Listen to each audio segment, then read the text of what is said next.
सभी राष्ट्रवादियों का स्वागत है पॉलिटिकल बज़ में। दोस्तों, बांग्लादेश की एक अदालत ने शेख हसीना को फांसी की सजा सुना दी है। अब पिछले साल जो जुलाई के महीने में दंगे फैले थे बांग्लादेश के अंदर में, शेख हसीना की अच्छी खासी सरकार चल रही थी।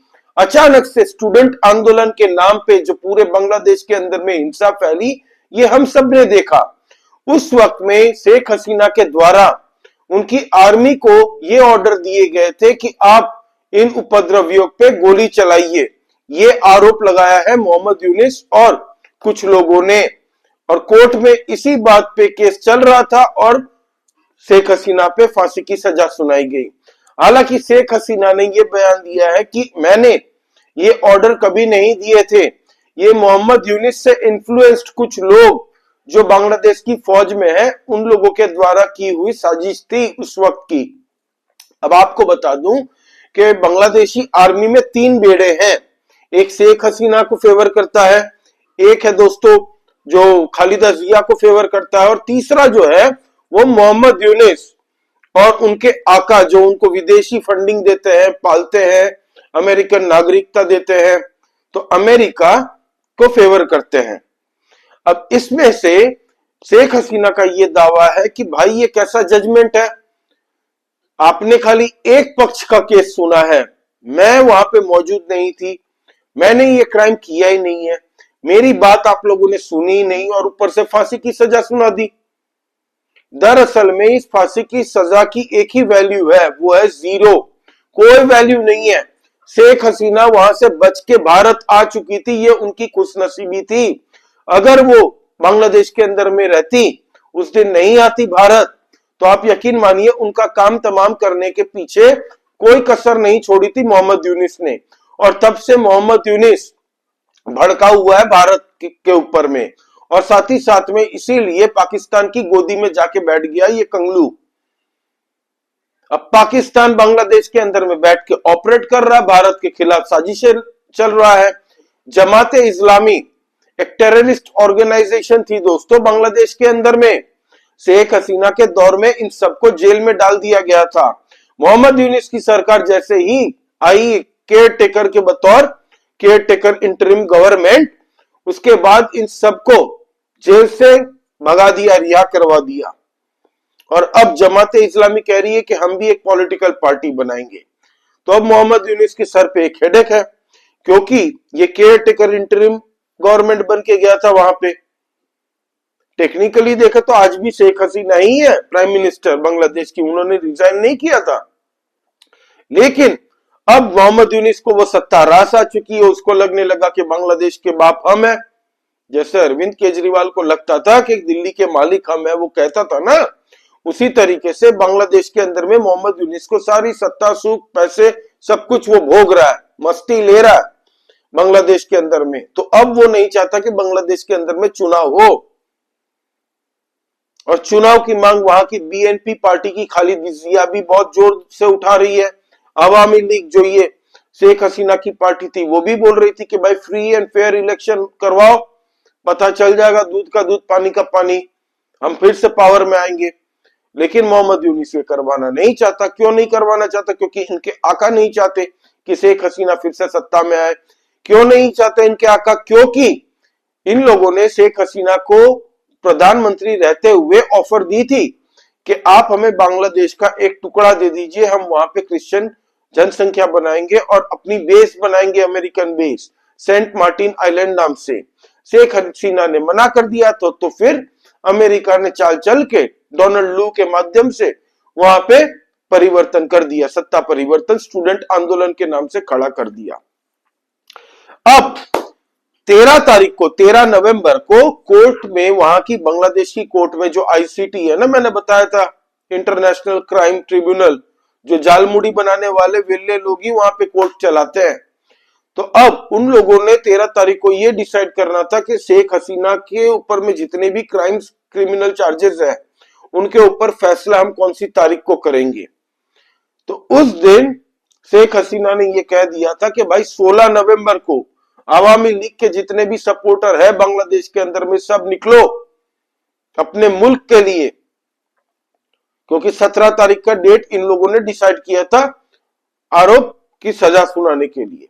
और आज 17 तारीख था तो इन लोगों ने फांसी की सजा सुनाई है शेख हसीना पे, वहां के गृह मंत्री पे और वहां के एक आर्मी के ऊपर में, आर्मी कमांडर के ऊपर में केसेस लगे हैं, आरोप लगाए थे इन लोगों ने। अब फंसेगी खालिदा जिया, असली सियासत अब शुरू होगी।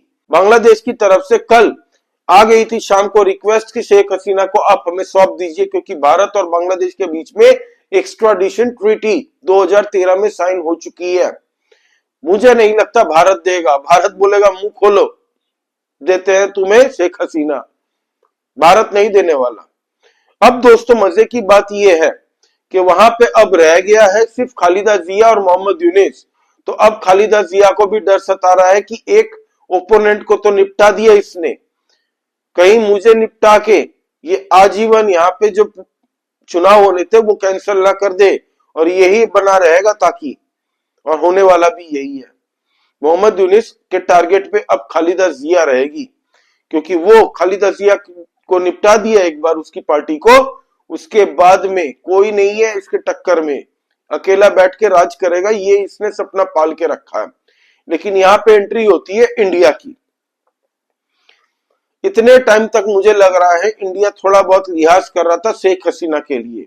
अब शेख हसीना खुद बोलेगी कि मोदी जी अब आप जो करना चाहते हैं करिए बांग्लादेश के साथ में, मोहम्मद यूनिस के साथ में। हालांकि मोदी जी शेख हसीना की सुन के नहीं करने वाले कुछ भी जो करना है, लेकिन अब इंडिया कुछ करेगा ये आप एक्सपेक्ट कर सकते हैं।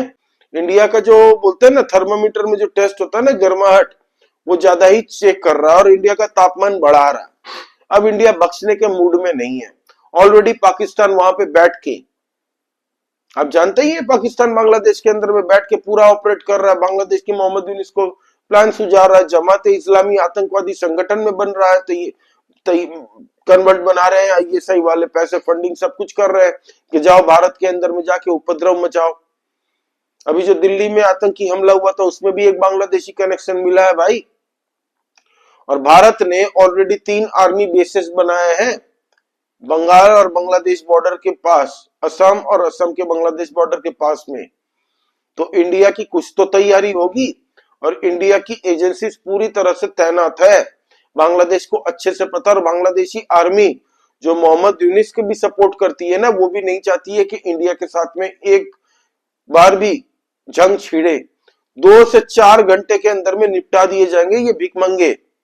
इनको इनकी औकात पता चल जाएगी। 5-6 बिलियन डॉलर भारत सरकार का अभी तक देना बकाया है, इनके पास इंटरेस्ट देने के भी पैसे नहीं है इस वक्त में। और अवामी लीग में कौन कौन उतरे थे पता है इनके सपोर्ट में? शेख हसीना के जो टेक्सटाइल इंडस्ट्री के मजदूर थे ना, जो लोग शेख हसीना के खिलाफ पहले आवाज उठा रहे थे, अब उनके पास काम दाम तो है नहीं, खाने के लाले पड़ गए हैं, वो लोग मजबूर होकर उतर रहे हैं ये कहते हुए कि शेख हसीना की सरकारी बेहतर थी। और शेख हसीना के समर्थन में जो अवामी लीग ढाका के शहर में उतरी थी, ढाका बंद बुलाया था, लोग घर से निकले नहीं थे और सपोर्टर खाली सड़कों पे निकले थे।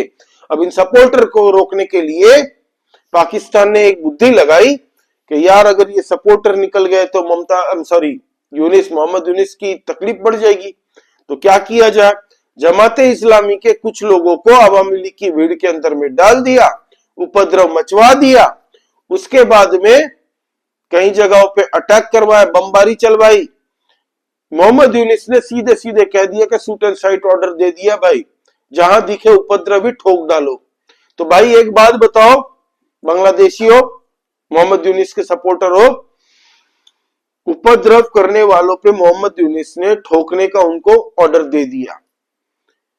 यही जब स्टूडेंट आंदोलन के वक्त में उपद्रव करने वालों पे ठोकने का जो ऑर्डर दिया था शेख हसीना ने, आपके ही हिसाब से, तो वो गलत कैसे हुआ फिर?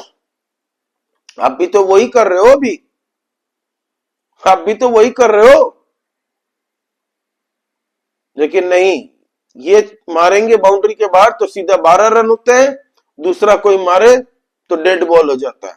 यही इनकी हिपोक्रेसी है। और सबको पता है कि सीआईए किस तरीके से लालन पालन के साथ में इसको पाल रहा है। मोहम्मद यूनिस को अपनी गोदी में बैठा के खुश करता है, पैसे देता है इसको, मोहम्मद यूनिस को, और इसीलिए पूरा मुल्क उनका चल रहा है जैसे तैसे भी करके, मुरमुरे खा के भी जी रहे हैं ये लोग। लेकिन अब भारत का बांध टूट चुका है सबर का। भारत जब भी मूड थोड़ा तिरछा करेगा ना इनके तरफ, ये झेल नहीं पाएंगे। ये इनको अभी एहसास नहीं है। सोशल मीडिया में ग्रेटर बांग्लादेश का नक्शा ये लोग पोस्ट करते हैं कि सोशल मीडिया में भौंक सकते हैं। सामने आ गए ना तो एक एक कंगलू को चड्डी खोल के मारी जाएगी, उनकी लात घुसे सब। ये इनको अभी एहसास नहीं है। एनीवे, तो ये अपडेट देना दोस्तों आप लोगों को बहुत ही जरूरी था। आपका इस बारे में क्या कहना है प्लीज आप कमेंट करके बताइए। लाइक कीजिए इस वीडियो को, please subscribe to this channel. जय श्री राम।